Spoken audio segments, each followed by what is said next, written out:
ഇന്ന് എല്ലാവർക്കും ഡെയിലി ലൈഫിൽ വളരെ യൂസ്ഫുൾ ആയിട്ടുള്ള കുറച്ച് കിച്ചൺ ടിപ്പായിട്ടൊക്കെയാണ് വന്നിരിക്കുന്നത്. അപ്പോൾ എല്ലാവർക്കും welcome back to tasty curry. ഈ ചാനൽ ആദ്യമായിട്ട് കാണുന്നവരാണെങ്കിൽ സബ്സ്ക്രൈബ് ഓൾ ഓപ്ഷനോട് തന്നെ ചെയ്ത് വെക്കാൻ ഓർമ്മിപ്പിക്കുന്നു. എങ്കിൽ മാത്രമേ പിന്നീടുള്ള വീഡിയോയുടെ ഒക്കെ നോട്ടിഫിക്കേഷൻ കിട്ടുള്ളൂ. അപ്പോൾ തന്നെ വീഡിയോ ഒക്കെ കാണാനും സാധിക്കുന്നതാണ്. അതുപോലെ വീഡിയോ യൂസ്ഫുൾ ആണെങ്കിൽ ലൈക്ക് ചെയ്ത് ഹൈപ്പ് ചെയ്ത് സപ്പോർട്ട് ചെയ്യാനും മറന്നു പോകരുതേ.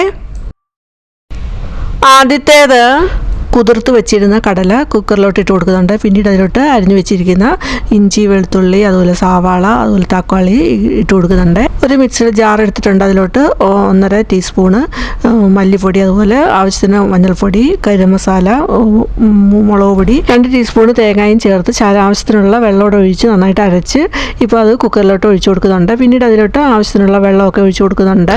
നമ്മളിതിൽ സവാളയും ഇഞ്ചി, വെളുത്തുള്ളി, തക്കാളിയൊക്കെ ചേർത്തിരിക്കുന്നത് വഴറ്റാതാണ്. ഇനിയിപ്പോൾ നിങ്ങൾക്ക് വഴറ്റിയിട്ട് വേണമെങ്കിൽ അങ്ങനെയും ചേർക്കാം. ആവശ്യത്തിനുള്ള വെള്ളമോടെ ഒഴിച്ചു കൊടുത്ത് നന്നായിട്ടൊന്ന് മിക്സ് ചെയ്തെടുക്കുന്നുണ്ട്. പിന്നീട് അതിലേക്ക് ശകലം കറിവേപ്പില, അതുപോലെ ആവശ്യത്തിന് ഉപ്പ് കൂടെ ചേർത്ത് കൊടുത്തിട്ട് നന്നായിട്ടൊന്ന് ഇളക്കുന്നുണ്ട്. പിന്നെ ലാസ്റ്റ് ഒരു പിഞ്ചോളം പെരുംജീരകവും അതുപോലെ ഗരം മസാല ചേർത്ത് കൊടുത്തിട്ട് പിന്നെ കുക്കറിൻ്റെ അടുപ്പടച്ച് അത് നന്നായിട്ടൊന്ന് വേവിച്ചെടുക്കുന്നുണ്ട്.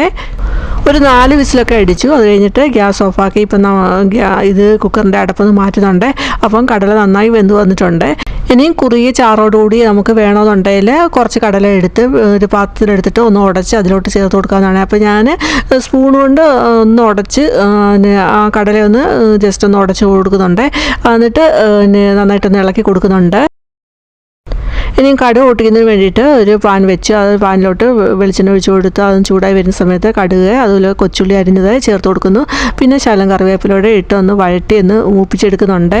അങ്ങനെ അത് മൂത്ത് വരുന്ന സമയത്ത് ഒരു പിഞ്ചോളം പെരുംജീരകത്തോടെ ചേർത്തൊന്ന് മൂപ്പിച്ചിട്ട് അത് വന്നെങ്കിൽ നമ്മുടെ വേവിച്ച് വെച്ചിരിക്കുന്ന ആ കടലയിട്ടൊട്ടും ചേർത്ത് കൊടുത്തിട്ട് കുക്കറിൻ്റെ അടപ്പൊന്ന് അടച്ച് കൊടുക്കുന്നുണ്ട്. അങ്ങനെ ആകുമ്പോൾ നമ്മളിതിനകത്ത് പെരുംജീരകം ഇങ്ങനെ ചേർക്കുന്നതുകൊണ്ട് അതിന് നല്ലൊരു നമ്മുടെ കടലക്കറിക്ക് നല്ലൊരു സ്മെല്ലുണ്ടാവും. എന്നിട്ട് കടലക്കറി ഞാനിപ്പോൾ പുട്ടിൻ്റെ കൂടാണ് ഇത് കൂട്ടി കഴിക്കുന്നത്. നല്ല ടേസ്റ്റാണ്. ഇങ്ങനെ കടലക്കറി ഒന്ന് ഉണ്ടാക്കി കഴിക്കണം, നല്ല ടേസ്റ്റാണ്. അപ്പോൾ നിങ്ങൾ ഇതുപോലെ ഒന്ന് ഉണ്ടാക്കി നോക്കിയിട്ട് നിങ്ങളുടെ അഭിപ്രായം പറയണേ. മിക്കവരും ഇതുപോലൊക്കെ ആയിരിക്കും ഉണ്ടാക്കിയിരിക്കുന്നത്. അപ്പോൾ അറിയാത്തവർക്ക് വേണ്ടി പറഞ്ഞതാണ്. ഇതിനു മുമ്പ് ഞാൻ പുട്ടിൻ്റെ ഒരു വീഡിയോ ഇട്ടിരുന്നു. അപ്പോൾ വീട്ടിലുള്ള എല്ലാവർക്കും ഒരുമിച്ച് നമുക്ക് പുട്ട് ഉണ്ടാക്കുന്നത് എങ്ങനെയാണെന്നാണ് അതിൽ കാണിക്കുന്നത്. അപ്പോൾ നിങ്ങൾക്ക് കയറി കണ്ടിട്ട് നിങ്ങളുടെ അഭിപ്രായമൊക്കെ പറയാം. രണ്ടാമത്തെ ടിപ്പ്, ഇവിടെ കുറച്ച് കടല എടുത്തിട്ടുണ്ട്. അപ്പോൾ ചില സമയത്ത് നമ്മൾ കടലക്കറിയൊക്കെ വെക്കണമെന്നുണ്ടെങ്കിൽ ചിലപ്പോൾ വെള്ളത്തിൽ കുതിരാനായിട്ട് ഇടാനായിട്ട് മറന്നു പോയിട്ടുണ്ടാവും. അങ്ങനെയൊക്കെയുള്ള സമയത്ത് നമുക്ക് ചെയ്യാവുന്ന നല്ലൊരു ടിപ്പാണ്. ഏകദേശം 1 കപ്പോളം കടല എടുത്തിട്ടുണ്ട്. അതൊരു പാത്രത്തിലോട്ട് ഇട്ട് കൊടുക്കുന്നു. പിന്നീട് അതിലോട്ട് ഒരു കുറച്ച് ചൂട് വെള്ളമാണ് ഒഴിച്ചു കൊടുക്കുന്നത്. എന്നിട്ട് അതൊന്ന് അടച്ചു കൊടുക്കുന്നു. പിന്നെ എടുത്തിരിക്കുന്ന ഒരു കുക്കറാണ്. അപ്പോൾ അതിലോട്ടും കുറച്ച് ആ ചൂടുവെള്ളം തന്നെ ഒഴിച്ചു കൊടുക്കുന്നുണ്ട്. എന്നിട്ട് നമ്മുടെ ആ കടലയിട്ട പാത്രം അതിലോട്ട് ഇറക്കി വെച്ച് കൊടുത്തിട്ട് ഒന്ന് അടച്ചു വെക്കുക. അപ്പോൾ ആണെങ്കിൽ ഒരു അരമണിക്കൂർ ആകുമ്പോഴത്തേനും അത് നന്നായിട്ട് കുതിർന്ന് വന്നിട്ടുണ്ടാവും. ഫ്ലാസ്കൊക്കെ ഉണ്ടെങ്കിൽ നമുക്ക് അതിനകത്ത് ഇട്ട് കൊടുത്തിട്ട് ഇതുപോലെ ചൂടുവെള്ളം ഒഴിച്ച് വെക്കാം. പക്ഷേ ഇപ്പോൾ ഫ്ലാസ്കൊക്കെ ഇല്ലാത്തവർക്കാണെങ്കിൽ ഈ രീതിയിൽ കുക്കറിലോട്ട് ഈ രീതിയിൽ തന്നെ ചെയ്ത് വെക്കാവുന്നതാണ്. അപ്പോൾ നന്നായിട്ട് അരമണിക്കൂർ ആകുമ്പോഴത്തേനും നന്നായിട്ട് അത് കുതിർന്ന് വരുന്നതായിരിക്കും. നമ്മൾ സവാളയൊക്കെ അരിഞ്ഞ് വരുമ്പോഴത്തേന് അതെല്ലാം നന്നായിട്ട് കുതിർന്ന് വരുന്നതായിരിക്കും. അപ്പോൾ സോക്ക് ചെയ്യാൻ ഇപ്പം കടലയൊക്കെ സോക്ക് ചെയ്യാൻ മറന്നുപോയിട്ടുണ്ട്. ഈ രീതി ചെയ്ത് നോക്കാവുന്നതാണ്. അടുത്ത 3ാമത്തെ ടിപ്പ്, ഇവിടെ എടുത്തിരിക്കുന്നത് കറുവപ്പട്ടയാണ്. പിന്നെ എടുത്തിരിക്കുന്നത് വിറ്റ്സ് ആണ്. അപ്പോൾ ആ കറുവപ്പട്ടയിലോട്ട് ആ വിറ്റ്സ് ഒന്ന് തേച്ച് പറ്റുന്നുണ്ട്. ഇതേപോലെ നമുക്കൊന്ന് തേച്ച് കൊടുക്കാം.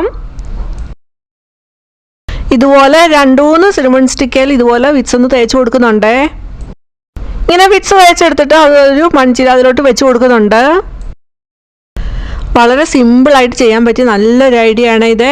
അപ്പോൾ 2-3 സിനമൺ സ്റ്റിക്ക് എടുത്തിട്ടുണ്ട്. അതിലോട്ട് വിക്സൊക്കെ തേച്ച് കൊടുത്തിട്ട് നമുക്ക് അതൊന്ന് കത്തിച്ച് കൊടുക്കാം. എന്നിട്ട് നന്നായിട്ടൊന്ന് കത്തിച്ച് കൊടുത്തിട്ട് പിന്നെ നന്നായിട്ട് കത്തുവാണെങ്കിൽ അതൊന്ന് കെടുത്തണം. തീ കെടുത്തിയിട്ട് പിന്നെ ഇങ്ങനെ പുകഞ്ഞിരുന്നാൽ മതി. പക്ഷേ നല്ല സ്മെല്ലാണ്. കൊതുകിനെ ഓടിക്കാനും ചെറിയ ജീവികളെയും പ്രാണികളെയൊക്കെ ഓടിക്കാനും പറ്റിയ നല്ലൊരു ഐഡിയ ആണ്. കിടിലൊരു ഐഡിയ ആണ്. നല്ല സ്മെല്ലുമാണ്. നമ്മൾ വിചാരിക്കാത്ത ഒരു നല്ലൊരു സ്മെല്ലാണ്. സന്ധ്യാസമയത്ത് നമുക്ക് ഒരു അരമണിക്കൂർ ഇതുപോലെ ഒന്ന് കത്തിച്ച് വെച്ചാൽ മതി. പിന്നെ ചെറു പ്രാണികളെയും കൊതുകിനെയും ഒക്കെ ഓടിക്കാൻ പറ്റി നല്ലൊരു ഐഡിയയാണ്. പല്ലി പാറ്റയൊക്കെ ഓടിക്കാൻ പറ്റി നല്ലൊരു ഐഡിയ തന്നെയാണിത്. അപ്പോൾ ഞാനത് കത്തിച്ച് അതിലോട്ട് ഒന്ന് വെച്ച് കൊടുക്കുന്നുണ്ട്. എന്നിട്ട് നമുക്ക് എവിടെയൊക്കെയാണോ ഇത് കൊണ്ടുവെക്കേണ്ടത് ജനലിൻ്റെ അടുത്ത് ഒക്കെ കൊണ്ടുവെക്കാവുന്നതാണ്. അവിടെയൊക്കെ ആണെങ്കിൽ ഈ കൊതുകിൻ്റെയൊക്കെ ശല്യം കൂടുതലായിരിക്കും. അപ്പോൾ അവിടെയൊക്കെ ഒന്ന് കൊണ്ടുവെക്കാവുന്നതാണ്. അതേപോലെ കൊതുക് കൂടുതലായിട്ടുള്ള അടുത്തൊക്കെ ഇതുപോലെ ഒന്ന് വെച്ച് ഒന്ന് പോയിച്ചെടുക്കാവുന്നതാണ്. കൊതുകിനെയൊക്കെ ഓടിക്കാൻ പറ്റിയ നല്ലൊരു ടിപ്പ് തന്നെയാണിത് കേട്ടോ. ഒട്ടും കെമിക്കലില്ലാതെ തന്നെ വളരെ സിമ്പിളായിട്ട് ചെയ്യാൻ പറ്റിയ നല്ലൊരു ഐഡിയ ആണ്. ഈ ടിപ്സ് യൂസ്ഫുൾ ആണെങ്കിൽ ചെയ്ത് നോക്കിയിട്ട് നിങ്ങളുടെ അഭിപ്രായം പറയാനും മറന്നു പോകരുതേ. അരമണിക്കൂർ ഇതുപോലെ ഒന്ന് കത്തിച്ച് വെച്ചാൽ മതി. അപ്പോൾ അങ്ങനെ കത്തിച്ച് വെക്കുന്ന സമയത്ത് അത് തീർന്നിട്ടില്ലെങ്കിൽ അടുത്ത ദിവസവും നമുക്ക് ഇതുപോലെ ഉപയോഗിക്കാവുന്നതാണ്. വളരെ സിമ്പിളായിട്ട് ചെയ്യാൻ പറ്റിയ നല്ലൊരു ഐഡിയ തന്നെയാണ് കേട്ടോ. അടുത്ത മൂന്നാമത്തെ ടിപ്പ്, അതിന് വേണ്ടിയിട്ട് ഒരു പാൻ വെച്ചു അതിലോട്ട് കുറച്ച് സവാളയുടെ തോലും അതുപോലെ വെളുത്തുള്ളിയുടെ തോലും ഇട്ട് കൊടുക്കുന്നുണ്ട്. എന്നിട്ട് ഗ്യാസ് ഓൺ ആണ്. എന്നിട്ട് അതൊന്ന് ചെറുതായിട്ടൊന്ന് ചൂടാക്കി എടുക്കുന്നുണ്ട്. പിന്നെ അതിലോട്ട് ഇട്ട് കൊടുക്കുന്നത് ഒരു 2 സിനമൺ സ്റ്റിക്കാണ്. അതൊന്ന് പൊടിച്ചിട്ടാണ്, ഒന്ന് കൈ കൊണ്ടൊന്ന് ജസ്റ്റ് ഒന്ന് ഒടിച്ചിട്ടാണ് അതിലോട്ട് ഇട്ട് കൊടുക്കുന്നത്. എന്നിട്ടൊന്ന് ഇളക്കി ഇട്ട് കൊടുക്കുക. നമുക്കൊന്ന് ജസ്റ്റ് ഒന്ന് ചൂടായി വന്നാൽ മതി. പിന്നെ അതിലോട്ട് ഇട്ട് കൊടുക്കുന്നത് ഗ്രാമ്പു ആണ്. ഒരു 3-4 ഗ്രാമ്പു കൂടെ ഇട്ട് കൊടുത്തിട്ട് ഒന്ന് ചെറുതായിട്ടൊന്ന് ചൂടാക്കി എടുക്കുന്നുണ്ട്. അങ്ങനെ അതൊന്ന് ചൂടാക്കി എടുത്തിട്ട് പിന്നീട് അതൊന്ന് മിക്സിയുടെ ജാറിലോട്ട് ഇട്ട് കൊടുത്തിട്ട് ഒന്ന് പൊടിച്ചെടുക്കുന്നുണ്ട്. ഇതുപോലാണ് നമുക്ക് പൊടിച്ച് കിട്ടിയത്. ഇനി അതൊരു ബൗളിലോട്ട് ഇട്ട് കൊടുക്കുന്നുണ്ട്. ഈ ചാനൽ ഇതുപോലുള്ള ടിപ്സ്, റെസിപ്പീസ്, ഹെയർ ഓയിലൊക്കെ അപ്ലോഡ് ആക്കിയിട്ടുണ്ട്. അതൊക്കെ നിങ്ങൾക്ക് കയറി കാണാവുന്നതാണ്. ഇനി ഒരു അടപ്പ് ഇതുപോലെ എടുത്തിട്ടുണ്ട്. എന്നിട്ട് അതിലോട്ട് ഒരു തുണി ശകലം വെച്ചിട്ട് എന്നിട്ട് നമ്മൾ ആ പൊടിച്ച പൊടി അതിലോട്ടൊന്ന് ഇട്ട് കൊടുക്കുന്നുണ്ട്. പിന്നീട് കർപ്പൂരം പൊടിച്ചത് ഇട്ട് കൊടുക്കുന്നുണ്ട്. പിന്നെ നമ്മളുടെ ആ വിക്സ് കൂടെ ശകലം ഒന്ന് ആ തുണിയിലോട്ടൊന്ന് തൂത്ത് കൊടുക്കുന്നുണ്ട്. അതുകൂടെ ഒക്കെ തേച്ച് കൊടുക്കുമ്പോൾ നല്ലൊരു റിസൾട്ടാണ് കിട്ടുന്നത്. അപ്പം ഞാൻ കുറച്ച് വിക്സ് കൂടെ അതിലോട്ട് ആ തുണിയിലോട്ടൊന്ന് തേച്ച് വെട്ടുന്നുണ്ട്. പിന്നീട് അതൊന്ന് മടക്കി നമുക്ക് ചുരുട്ടി ഒരു തിരി പോലെ നമുക്ക് എടുക്കണം. അപ്പോൾ അത് നന്നായിട്ടൊന്ന് ചുരുട്ടി തിരി പോലെ നമുക്ക് എടുക്കാം. ഇപ്പം തിരി കണക്കെ എടുത്തിട്ടുണ്ട്. എന്നിട്ട് അതിൻ്റെ 2 അറ്റവും നന്നായിട്ടൊന്ന് ടൈറ്റ് ആക്കണം. നന്നായിട്ടൊന്ന് കൈകൊണ്ട് തിരിച്ച് നന്നായിട്ടൊന്ന് ടൈറ്റാക്കി എടുക്കുന്നുണ്ട്. പിന്നീട് നമുക്ക് അതിലോട്ട് ശകലം എണ്ണ ഒഴിച്ച് കൊടുക്കാം. അപ്പോൾ വറക്കാനൊക്കെ എടുത്തിട്ട് ബാക്കി വരുന്ന ആ എണ്ണയിൽ ശകലം ഒന്ന് ഒഴിച്ചു കൊടുത്താൽ മതി. അപ്പോൾ നമ്മളത് വറക്കാനൊക്കെ എടുത്തിട്ട് അത് കളയായിരിക്കുമല്ലോ ചെയ്യുന്നത്. അപ്പോൾ ആ ഒരു എണ്ണ മതി. എന്നിട്ട് അതിലോട്ട് ശകലം ഒന്ന് ഒഴിച്ച് കൊടുത്തിട്ട് അതൊന്ന് തിരി കത്തിച്ച് കൊടുക്കുന്നുണ്ട്. നന്നായിട്ടൊന്ന് കത്തി വന്നിട്ട് വേണം അതൊന്ന് കെടുത്താൻ. അങ്ങനെ കെടുത്തി കഴിഞ്ഞിട്ട് നമുക്ക് ഇതുപോലെയാണ് കിട്ടേണ്ടത്. അങ്ങനെ കുറച്ച് നേരം ഒന്ന് വെച്ചാൽ മതി. അപ്പോഴത്തേന് ഈ കൊതുകിനെയും ചെറു പ്രാണികളെയൊക്കെ ഓടിക്കാൻ പറ്റിയ നല്ലൊരു ടിപ്പ് തന്നെയാണ്. അപ്പോൾ ഈ സന്ധ്യാസമയത്തൊക്കെ ഈ കൊതുകിൻ്റെയും ചെറു പ്രാണികളുടെയൊക്കെ ഭയങ്കര ശല്യമായിരിക്കും. അപ്പോൾ ഇതൊന്ന് കത്തിച്ച് വെക്കുവാണെങ്കിൽ ആ ചെറു പ്രാണികളെയൊക്കെ ഓടിക്കാൻ പറ്റിയ നല്ലൊരു ഐഡിയ ആണ്. അതുപോലെ കൊതുകിനെയൊക്കെ ഓടിക്കാൻ പറ്റിയ നല്ലൊരു ഐഡിയ ആണ്. അപ്പോൾ ഇത് കത്തിച്ച് വെക്കുമ്പോൾ നമ്മൾ ഇതിനകത്ത് ചേർത്ത് കൊടുത്ത കറുവപ്പട്ട, ഗ്രാമ്പു, വിക്സ്, കർപ്പൂരം ഇതിൻ്റെയൊക്കെ ഒരു സ്മെല്ല് നല്ലൊരു സ്മെല്ലാണ്. നമുക്ക് നല്ലൊരു സ്മെല്ല്. പക്ഷേ ചെറു പ്രാണികൾക്കൊക്കെ ഇത് ആ സ്പൈസസിൻ്റെയൊക്കെ സ്മെല്ല് ഇഷ്ടമില്ല. അപ്പോൾ അത് ഈ സ്ഥലത്തു നിന്ന് തന്നെ ഓടിപ്പോവുകയാണ് ചെയ്യുന്നത്. ഇങ്ങനെ നമ്മൾ ഇത് കത്തിച്ച് വെക്കുന്ന സമയത്ത് കൊച്ചു പിള്ളേരൊക്കെ എടുക്കാതിരിക്കാനായിട്ട് പ്രത്യേകം ശ്രദ്ധിക്കണം. അതുപോലെ കട്ടനൊക്കെ അടുത്തൊന്നും കൊണ്ടുവെക്കാതിരിക്കാനും പ്രത്യേകം ശ്രദ്ധിക്കണം. അങ്ങനെ കത്തിച്ചിട്ട് നമുക്ക് എല്ലാ റൂമിലും ഇതൊന്ന് കൊണ്ടുപോകാവുന്നതാണ്. അപ്പോൾ ഇതൊന്ന് പുകയുന്ന സമയത്ത് അവിടെയുള്ള ചെറു പ്രാണികളെയും കൊതുകിനെയൊക്കെ ഓടിക്കാൻ നല്ലൊരു ടിപ്പ് തന്നെയാണിത്.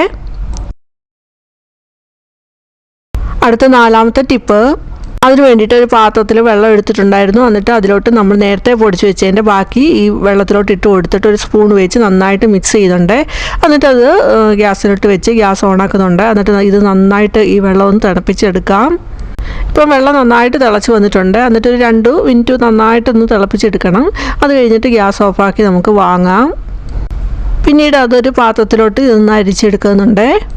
ഇങ്ങനെ അരിച്ചെടുത്തിട്ട് അതിലോട്ട് കുറച്ച് ഡെറ്റോളാണ് ഒഴിച്ചു കൊടുക്കുന്നത്. ഒരു 2 ടേബിൾ സ്പൂൺ വരത്തക്ക രീതിയിൽ ഡെറ്റോൾ ഒഴിച്ചു കൊടുത്തു. എന്നിട്ട് നന്നായിട്ട് മിക്സ് ചെയ്യുന്നുണ്ട്. അപ്പോൾ അതിൻ്റെ കളറൊക്കെ ചേഞ്ച് ചെയ്ത് കാണുന്നുണ്ട്. അതുപോലെ ഇപ്പം അതിലോട്ട് വിനീഗറാണ് ഒഴിച്ചു കൊടുത്തേക്കുന്നത്. അപ്പോഴും ഒരു കളർ ചേഞ്ച് വന്നിട്ടുണ്ട്. ഇനി അതൊന്ന് തണുത്ത് വരണം. അങ്ങനെ തണുത്ത് വന്നിട്ട് ഒരു കുപ്പിയിലോട്ട് ഒഴിച്ചു കൊടുക്കുന്നുണ്ട്. അപ്പോൾ ആ കുപ്പിയുടെ അടപ്പിന് ചെറിയ ചെറിയ ഹോളൊക്കെ ഇട്ട് കൊടുത്താണ്. എന്നിട്ട് ആ കുപ്പിയിലോട്ട് ഇപ്പം നമ്മൾ അത് നിറച്ചു എടുക്കുന്നുണ്ട്. ഇപ്പോൾ നമ്മളിവിടെ ഉണ്ടാക്കിയെടുത്തിരിക്കുന്നത് നല്ലൊരു ക്ലീനിങ് സൊല്യൂഷനാണ്. അപ്പോൾ ഇത് ഉപയോഗിച്ച് നമുക്ക് കൗണ്ടർ ടോപ്പ്, വാഷ് ബേസിന്, സിങ്കൊക്കെ കഴുകിയെടുക്കുന്നതിനായിട്ട് ഉപയോഗിക്കാവുന്നതാണ്. അതുപോലെ ബാത്റൂം, അതുപോലെ നമ്മൾ തറയൊക്കെ തുടയ്ക്കുന്ന വെള്ളത്തിലാണെങ്കിലും നമുക്കിത് ചേർത്ത് കൊടുത്ത് നന്നായിട്ട് തുടച്ചെടുക്കാവുന്നതാണ്. അതുപോലെ തന്നെ ചെറു പ്രാണികളുടെ ശല്യമൊക്കെ ഉള്ള സ്ഥലത്ത് നമുക്കിതൊന്ന് സ്പ്രേ ചെയ്ത് കൊടുത്തിട്ട് തുടച്ചെടുക്കുകയാണെങ്കിൽ അവിടെ പിന്നെ പ്രാണികളുടെയും കൊതുക്, ഈച്ച, പല്ലി, ചെറിയ ചെറിയ ജീവികൾ, ചിലന്തി ഇതിൻ്റെ ഒന്നും ശല്യം ഉണ്ടാവില്ല. അതുപോലെ രാത്രിയിൽ നമ്മൾ പാത്രമൊക്കെ കഴുകി വെച്ചിട്ട് നമ്മൾ കിടക്കാൻ പോകുന്നതിന് മുമ്പ് കുറച്ച് നമ്മൾ ഈ ഉണ്ടാക്കിയതൊന്ന് ഒഴിച്ചു കൊടുക്കുകയാണെങ്കിൽ ആ സിങ്കിൻ്റെ അവിടെയും വാഷ് ബേസിൻ്റെ അവിടെയൊക്കെ ഉള്ള ചെറു പ്രാണികളുടെയൊക്കെ ശല്യം കുറഞ്ഞു കിട്ടും. ഇന്നത്തെ ടിപ്സെല്ലാം എല്ലാവർക്കും യൂസ്ഫുൾ ആണെന്ന് കരുതുന്നു. യൂസ്ഫുൾ ആണെങ്കിൽ ലൈക്ക് ചെയ്ത് ഹൈപ്പ് ചെയ്യാനൊന്നും മറന്നു പോകരുത്. അതുപോലെ നിങ്ങളുടെ ഫാമിലിക്കും ഫ്രണ്ട്സിനൊന്നും ഷെയർ കൊടുക്കുക. ആദ്യമായിട്ട് കാണുന്നവർ സബ്സ്ക്രൈബ് ഓൾ എന്ന ഓപ്ഷൻ കൊടുത്ത് എന്നെ വിളിച്ചത് വെക്കുക. എങ്കിൽ മാത്രമേ പിന്നീടുള്ള വീഡിയോയുടെയൊക്കെ നോട്ടിഫിക്കേഷൻ കിട്ടുകയുള്ളൂ. ഇനി വേറെ വീഡിയോ ആയിട്ട് വരുന്നവരെയും ബൈ. Thanks for watching.